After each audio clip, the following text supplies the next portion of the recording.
안녕하십니까 여러분. 서울대학교 의과대학의 홍윤철입니다.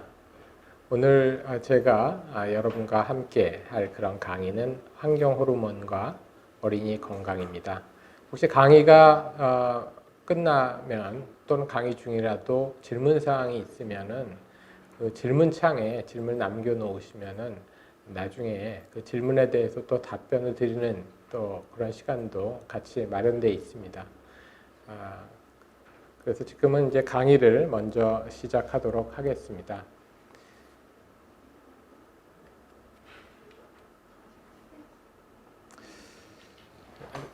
제 슬라이드가 우리 그 강의를 듣는 분들이 되게 이제 학생층이어서 이제 영어로 조금 돼 있는 그런 불편함이 좀 있을 수 있겠습니다. 그렇지만 가능하면 제가 그 설명은 쉽게 또 하도록 그렇게 하겠습니다. 먼저 이 그림을 보시면은 그림이 왼쪽 위에 있는 그림은 정소암, 오른쪽 위에 있는 그림은 유방암인데 시간이 지나면서 위로 쭉 올라가 있죠. 말하자면 증가하는 것을 나타내는 것이고요. 이건 좀 미국의 데이터지만 되게 어느 나라나 이런 호르몬과 관련된 암이 지금 증가하고 있다 하는 이제 경향을 보이고 있고요. 이 그림은 뭔가 반대로 이제 감소하는 것을 보여주잖아요. 뭐 점들이 좀 있고 이 점들이 어떤 점이냐면은 1940년부터 1990년까지 성인 남성에서 정자 수를 말하자면 센 거예요. 그래서 정자수가 얼만큼 되느냐 이제 하는 건데 성인 남성에서 시간이 지나면서 정자의 수가 줄어들고 있다 하는 것을 이제 보여주는 겁니다. 사실 이 점 하나하나가 각각의 연구기 때문에 어떤 한 연구가 잘못돼서 나타날 수는 없고 여러 연구를 다 모아봤던 이런 결과여서 이건 정말 말하자면 남성에서의 정자수가 감소되고 있는 것은 우리가 관찰할 수 있는 실질로 일어나고 있는 사건이었다라고 해석할 수가 있겠습니다. 사실 그런 이제 어떤 유방암이라든지 정소암이라든지 호르몬과 관련된 암이 증가하는 것 또는 정자수가 감소하는 게 이게 남의 일만은 아니고요. 우리나라에서도 관련된 그런 사항들이 관찰이 됩니다. 예를 들면 그 왼쪽에 있는 그림은 우리나라에서 불임 환자가 증가하고 있는 거고 사실은 이미 심각한 현상이 이제 되고 있죠. 오른쪽에 있는 거는 우리나라 성인에서 남성의 정자의 운동성이 떨어지는 것. 이 정자가 숫자가 줄어드는 것도 우리가 걱정해야 되는 일이지만 같은 정자라도 활동성이 떨어지게 되면 그만큼 임신의 확률은 이제 줄어들게 되는 거죠. 맞아, 건강하지 않은 정자가 많아진다 하는 겁니다. 그럼 이런 일들을 우리가 어떻게 바라보고 또 어떻게 대처해야 될 것이냐, 또 그 원인은 무엇이냐 이런 것들을 이제 파악해야 되겠죠. 물론 그 원인을 명확하게 어느 한 가지로 설명하기는 어렵다고 생각합니다. 그러나 그 중에 하나의 요인이 우리가 소위 환경 호르몬이라고 하는 알려져 있는 그런 화학 물질에 노출되면서 우리의 호르몬의 대사, 특히 이제 성과 관련된 호르몬, 또 성과 관련된 어떤 성징, 현상 이런 것들이 영향을 받는 것이 아닌가 이렇게 생각해 볼 수 있죠. 그런 면에서 환경 호르몬이라고 하는 것을 우리 다시 한번 살펴봐야지 된 그런 이제 필요성이 생기게 되는 겁니다. 그렇지만 환경 호르몬을 얘기하려면 또 호르몬을 얘기 안 할 수가 없을 것 같습니다. 호르몬이라고 하는 것은 어떻게 정의되어 있냐 하면은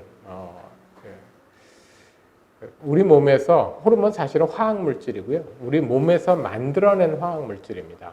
그 만들어낸 화학 물질이 우리 몸의 어떤 혈관이나 이런 어떤 그 경로를 거쳐서 대개 이제 혈관 속에 들어가서 어떤 우리 몸의 다른 조직에 가서 그 호르몬이 작용을 하는 것, 그것을 이제 호르몬이라고 합니다. 말하자면 호르몬은 우리 몸에서 그 발생하는 장소, 즉 만들어진 장소와 그 호르몬이 작용하는 장소가 달라질 수가 있습니다.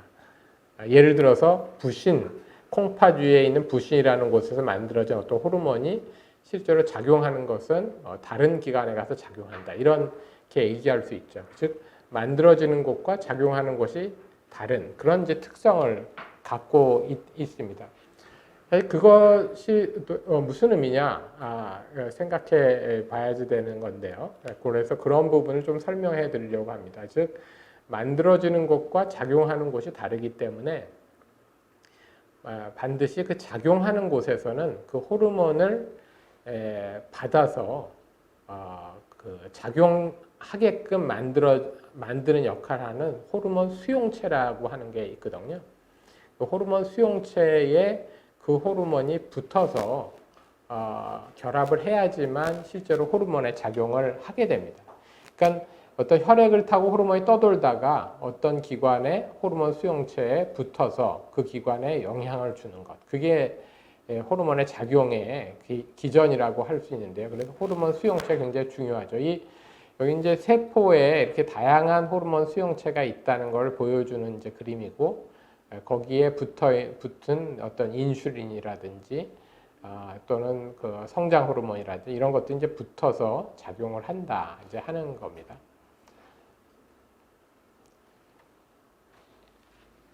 그런 이제 호르몬의 작용은 그래서 어떤 곳에 만들어져서 혈액을 타고 온몸에 다니면서 거기 호르몬 수용체가 있는 곳에 가서 작용을 하는 거죠. 근데 실질적으로는 우리 몸의 대부분의 세포가 호르몬 수용체를 갖고 있어요. 그래서 사실 호르몬의 영향을 받지 않는 인체 구조는 거의 없다 이렇게 볼 수 있고요. 우리가 보통 이제 성호르몬 또는 이제 그 성징과 관련된 기관만 생각하지만 사실 뇌부터 시작해서 뼈까지 폐나 심장이나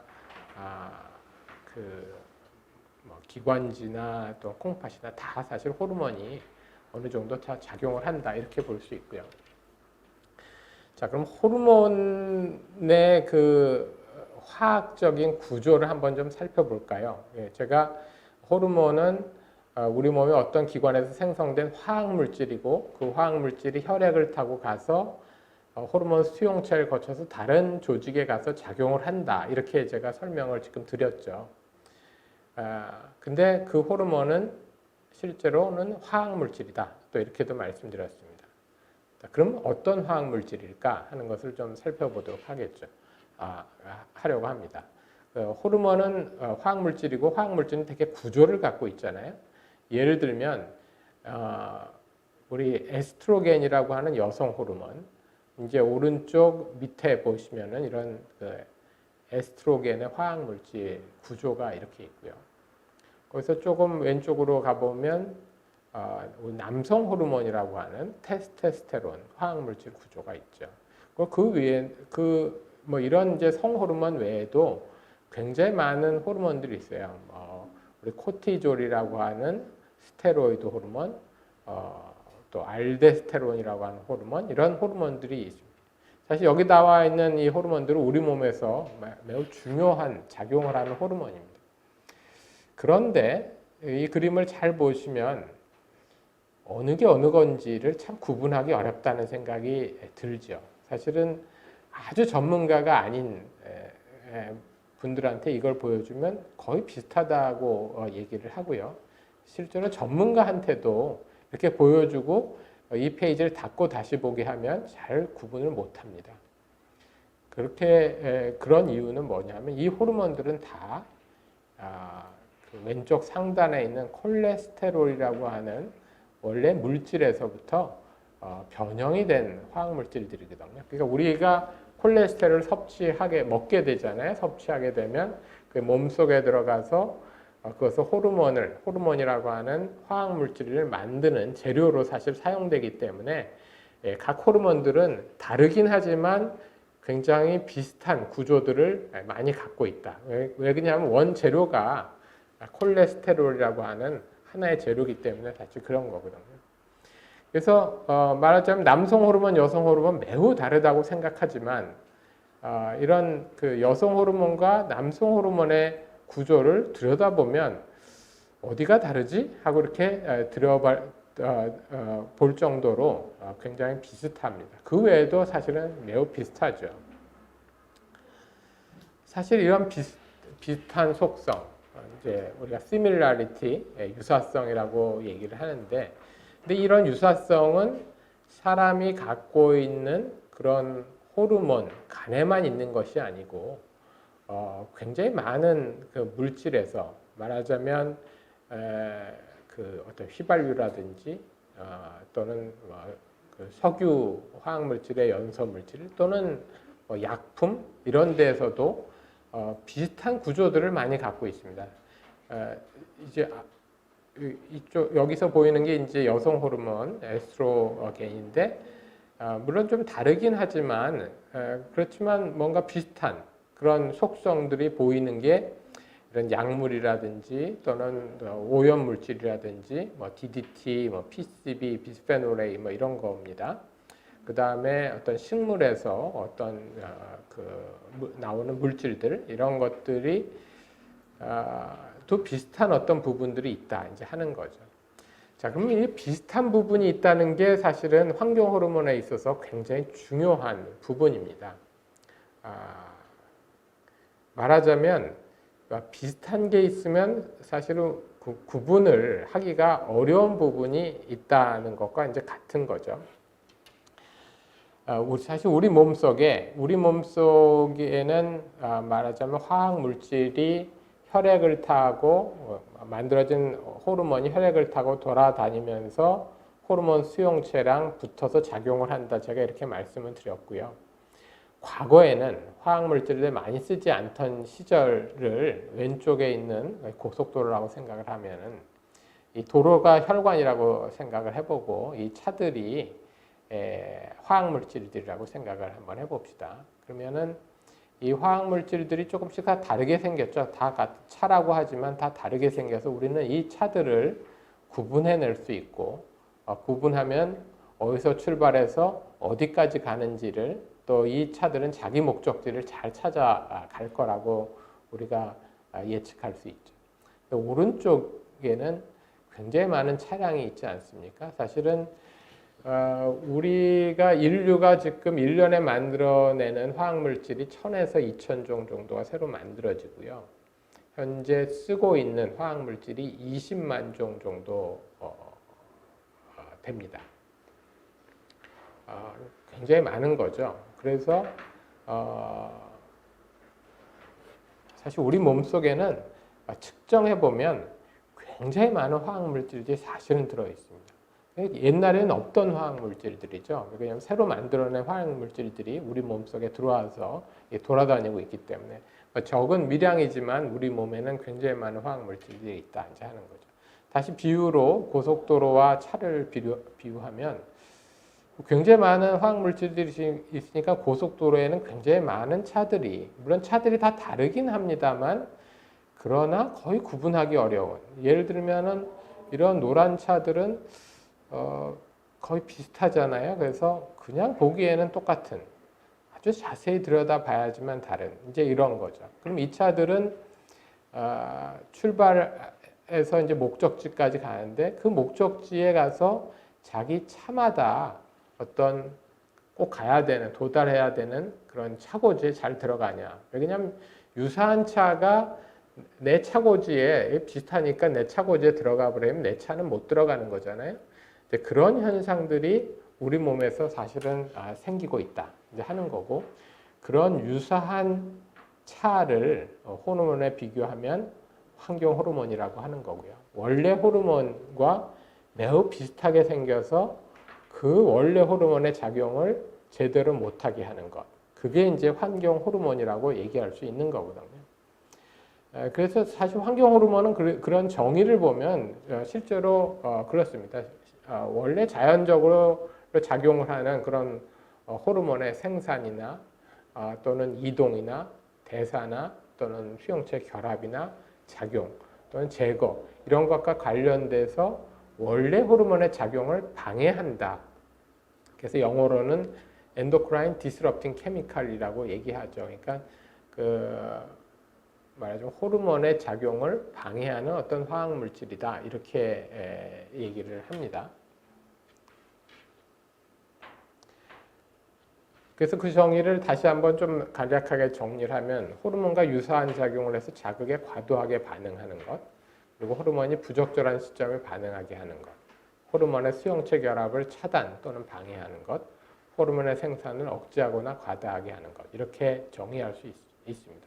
사실 이런 정의를 굳이 외울 필요는 없을 것 같고요. 제가 설명드린 대로 비슷한 호르몬과 매우 비슷한 그 화학 물질들이 많이 들어와서 그게 호르몬의 작용을 방해한다 이제 하는 거고, 비슷하게 생긴 그 이유는 그 원래 그 호르몬을 만드는 원 물질이 콜레스테롤이었는데 환경 호르몬에 쓰이는 그런 화학 물질들도 대개는 어디서 왔냐면 이제 석유나 석탄 계열에서 오는 거잖아요. 근데 거기서 만들어진 화학 물질인데 석유나 석탄 계열이 뭐냐 하면은 과거에 동식물의 어떤 사체가 땅 밑에서 오랫동안 썩어서 된 거잖아요. 그래서 기본적으로 동식물에 갖고 있는 그런 화학 물질 구조를 실제로 갖고 있는 겁니다. 그러니까 그 물질을 또 다시 이용을 하니까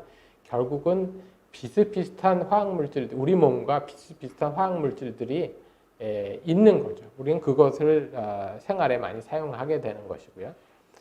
그게 기본적으로 환경 호르몬이 지금 그렇게 많이 생기고 또 우리 몸에 또 영향을 주는 이유가 된다 이제 하는 겁니다. 이런 환경 호르몬은 그러니까 그런 면에서 보면 화학 물질들이 그 석유나 석탄 계열의 그런 재료로부터 만들기 전에 그 전 시대에는 없었다고 볼 수 있겠죠. 사실은 2차 세계대전 이후가 되면서 이런 이제 화학공업들이 많이 발전을 했기 때문에 그 이후에 환경 호르몬이 좀 더 많이 쏟아졌다고 볼 수 있고요. 그 전에는 뭐 그렇게 많이 있지는 않았을 것으로 생각합니다. 처음에 이러한 환경 호르몬, 다시 말하면 내분비의 장애 물질이 이제 알려지게 된 그런 역사는 되게 두 가지의 그 계기가 있었는데, 하나는 이제 침묵의 봄, 레이첼 카슨이라고 하는 분이, 이분은 이제 생물학자인데 그 생물을 이제 관찰하는 거죠. 조류, 그러니까 새나 또는 식물이나 뭐 이런 것들을 이제 관찰하다가 새들이 제대로 알을 낳기는 하지만 잘 부화를 못 시키고 그래서 새끼가 태어나지 못하는 이제 그런 현상들을 많이 관찰하면서 그게 DDT의 오염과 관련이 있다 하는 것을 얘기를 했죠. 그게 이제 침묵의 봄이라고 하는 유명한 책으로 이제 알려지게 됐고, 1991년에 데오 콜번이라고 하는 이분은 기자인데요. 이분이 제목을 도둑 맞은 미래라고 하는 그런 제목으로 책을 이제 냈고, 그 책이 매우 많이 알려지면서 환경 호르몬에 대한 경고가 됐습니다. 사실 도둑 맞은 미래는 제목이 무엇을 뜻하느냐 하면은 미래인데 어떻게 도둑 맞을까? 이제 이런 궁금증이 생기잖아요. 미래는 우리가 아니라 우리 자손이 누려야 되는 시대인데 지금 우리가 그 화학 물질을 많이 쓰면서 결국 그 화학 물질들이 남아서 영향을 주는 건 미래 세대죠. 그러니까 우리는 생활의 편리함을 우리가 쓰지만 그것으로부터 건강 영향을 받게 되는 세대는 미래 세대이기 때문에 사실 미래 세대가 정당하게 누려야 되는 건강에 대한 권리를 우리가 우리의 편의성을 위해서 뺏은 거다. 이렇게 그 설명을 하고 있습니다. 그래서 미래를 우리 세대가 도둑질을 한 거죠. 그러니까 미래 세대의 입장에서는 도둑을 맞은 거다. 이제 이런 개념의 책입니다.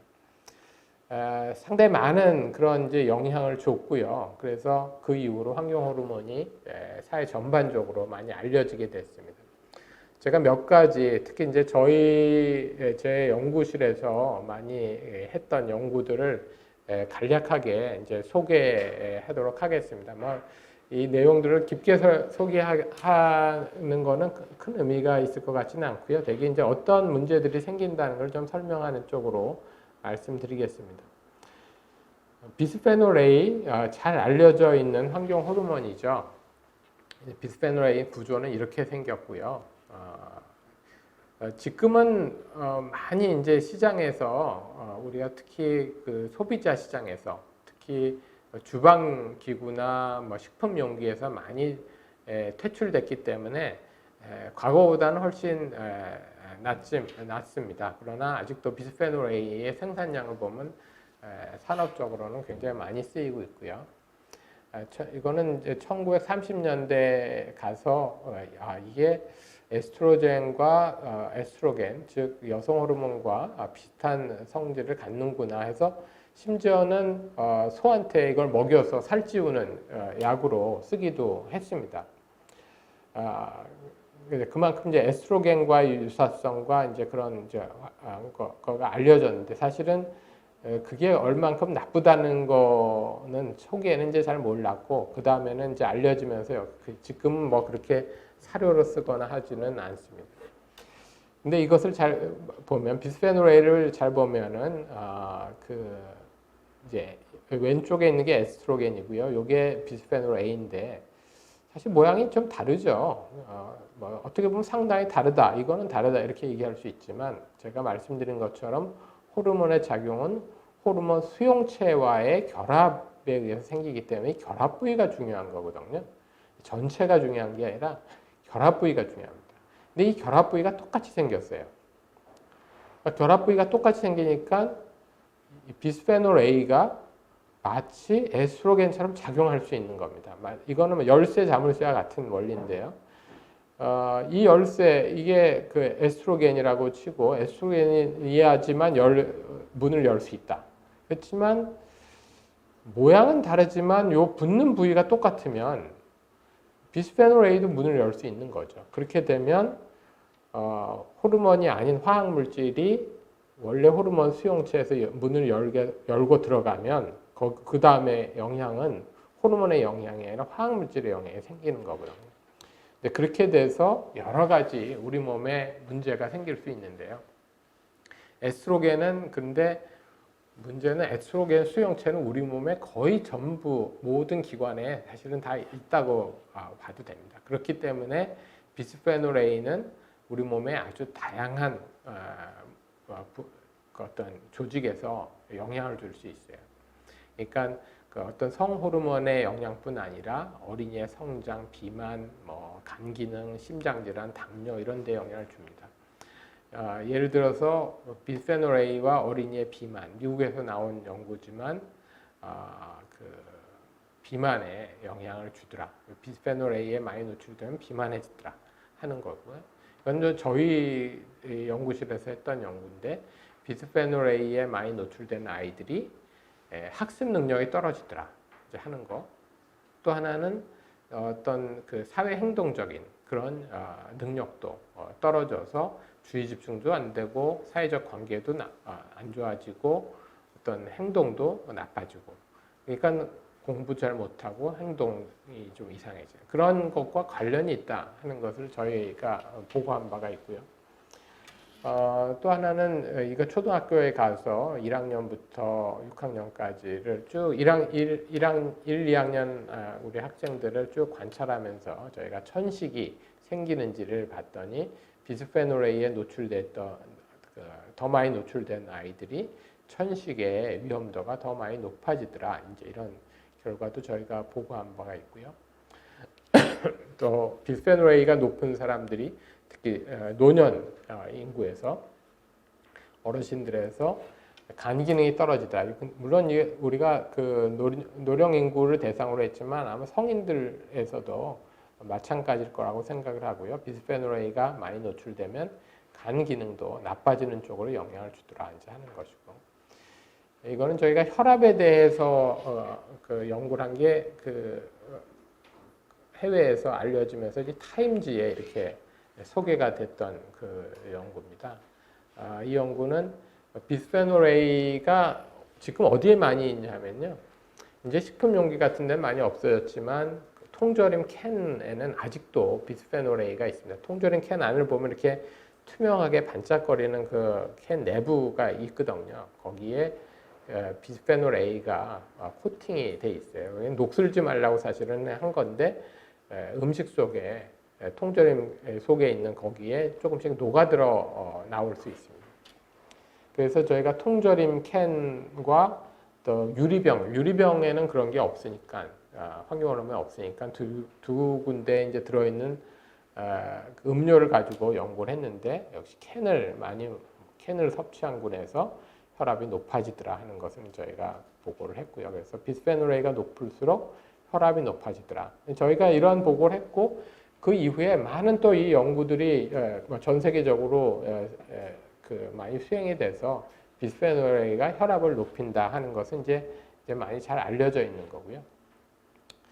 프탈레이트의 경우도 알려져 있는 환경 호르몬입니다. 특히 이제 플라스틱 계열, 또 화장품 이런 데 많이 쓰이죠. 의료 연구로도 많이 쓰였고요. 또 화장품, 현재 화장품의 그 향수나 헤어스프레이나 이런 데 프탈레이트 상당히 많이 쓰이고, 또 이 탄력성이 있기 때문에 이제 고무 같은 탄력성이 있는 재료에도 좀 많이 쓰일 수가 있습니다. 이거는 이제 고무나 이런 튜브 같은 데 많이 쓰여서 한때는 의료 용구로 많이 쓰였거든요. 프탈레이트가 특히 말하자면 수액을 넣을 때 수액백 같은 거 또는 그 튜브 같은 게 플라스틱으로 돼 있잖아요. 그게 고무관처럼 돼 있잖아요. 그게 이제 프탈레이트 많이 사용됐었는데, 이건 미국의 연구인데 중환자실에 있는 어린이에서 이런 수액관들 많이 달고 있으니까 재봤더니 50배나 높더라. 보통 어린이에 비해서. 그래서 센세이션을 좀 일으켰죠. 그리고 그 다음에는 의료 연구에서는 많이 이제 사실은 사라지긴 했습니다. 그러나 아직도 프탈레이트가 일부는 좀 사용되고 있는 그런 이제 아쉬움이 있습니다. 한편 프탈레이트 높아지면서 그 성인 남성에서 정자의 어떤 질이, 운동성이라든지 이런 것들이 이제 나빠지더라 하는 거고, 사실은 이게 환경 호르몬에서 걱정하는 그런 부분 중에 이제 하나죠. 또 하나는 이건 이제 어린아이에서 여기 이제 학문에서부터 이제 남자 어린아이의 그 생식기 사이의 거리를 이제 학문과 생식기 간의 이제 거리라고 얘기를 하는데, 그 거리가 정상보다 이제 짧아지게 되는, 프탈레이트에 많이 노출되면 짧아지는 이제 그렇게 태어나는 거죠. 이제 노출은 엄마가 되는 거고, 이제 그런 연구들이 있었고, 이제 그런 연구가 의미하는 것은 이게 짧아지는 거는 이제 남성성이 좀 줄어든다라고 볼 수 있는데, 프탈레이트에 엄마가 많이 노출되면 태어난 남자아이의 남성성이 떨어진다 하는 것을 이제 보고한 그런 연구고요. 이런 게 이제 나중에 어떤 결과를 초래할지는 사실은 현재로서는 알 수 없지만, 그러나 어떤 성적인 기능의 문제들이 이제 생길 수 있다 이제 하는 것이고, 이건 저희 연구입니다. 이거는 프탈레이트에 많이 노출됐을 때 태어나는 아이가 성장 발육에 있어서 좀 저하가 되더라, 안 좋더라 하는 거예요. 특히 이제 태어난 남자아이에서 영향이 더 크더라 하는 것을 저희가 연구를 한 바가 있고요. 또 이것도 초등학교에서 저희가 연구했더니 소위 그 ADHD라고 잘 알려져 있죠. 집중력 안 되고 과잉 행동하는 이제 그런 사실은 그 집중력 장애, 과잉 행동 증후군이 지금 상당히 많아지고 있거든요. 근데 이게 프탈레이트랑도 관계가 된다 이제 하는 것이고, 또 그런 그 심한 아이들에 있어서 저희가 이렇게 그 프탈레이트를 재보니까 그 정도가 심할수록 프탈레이트 농도가 높더라 하는 것도 저희가 확인을 했고, 또 CT에서 직접 뇌를 찍어서 뇌 두께를 보니까 뇌 두께도 조금 변화가 생기더라. 그러니까 이 호르몬의 영향이 그냥 어떤 기능적인 영향뿐 아니라 어떤 구조에도, 우리 몸의 구조에도 영향을 줄 수 있다 하는 것을 저희가 확인을 했고요. 또 심지어는 IQ도 프탈레이트에 많이 노출된 아이에서 그 IQ가 떨어지더라 이제 하는 그런 소견도 저희가 얻어서 보고를 했습니다. 성인에서는 대사증후군과 관련이 있다는 것이 이제 미국에서 보고가 됐고, 저희들은 또 당뇨병과 이제 관련이 된다. 당뇨병에 이제 인슐린 저항성이라고 하는 중요한 지표가 있는데 그것과 관련된다 하는 것을 저희가 보고한 바가 있습니다. 또 우울증과 관련된다는 것도 저희가 보고를 했고요.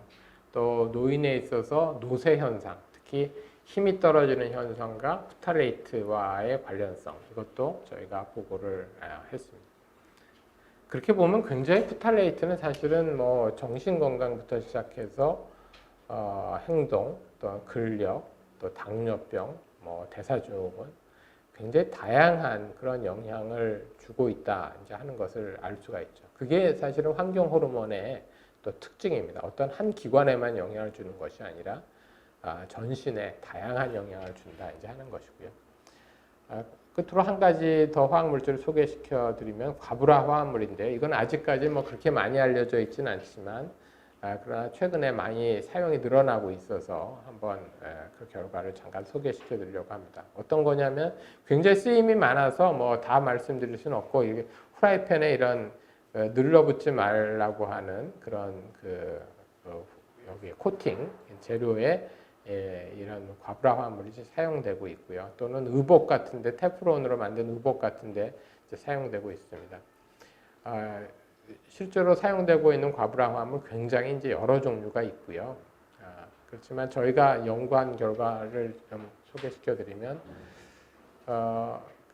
엄마가 임신 때 이런 과부라 화합물에 많이 노출되면 그로 인해서 태어난 아이가, 많이 노출된 아이일수록 태어난 아이의 성장이 그렇지 않은 아이보다 떨어지더라 이제 하는 것을 키, 몸무게 뭐 이런 지표를 통해서 저희가 확인을 해서 보고한 바가 있고요. 그렇게 보면 비스페놀 A, 프탈레이트, 과부라 화합물, 이런 다양한 화학물질들이 쓰이고 있는데, 사실 이 세 가지만 해도 굉장히 많은 또 화학물질이 이 속에 또 들어있거든요. 굉장히 많은 거죠. 근데 이 세 종류만 있겠습니까? 지금 우리가 쓰는 화학물질이 굉장히 많이 있습니다. 그래서 또 새로 만들어진 거 많이 있고, 그래서 이런 것들이 우리 몸에 또 특히 임신한 여성에 있어서 또 태어난 아이의 건강에 영향을 준다 이제 하는 것들을 저희가 많이 연구하고 보고를 했고요.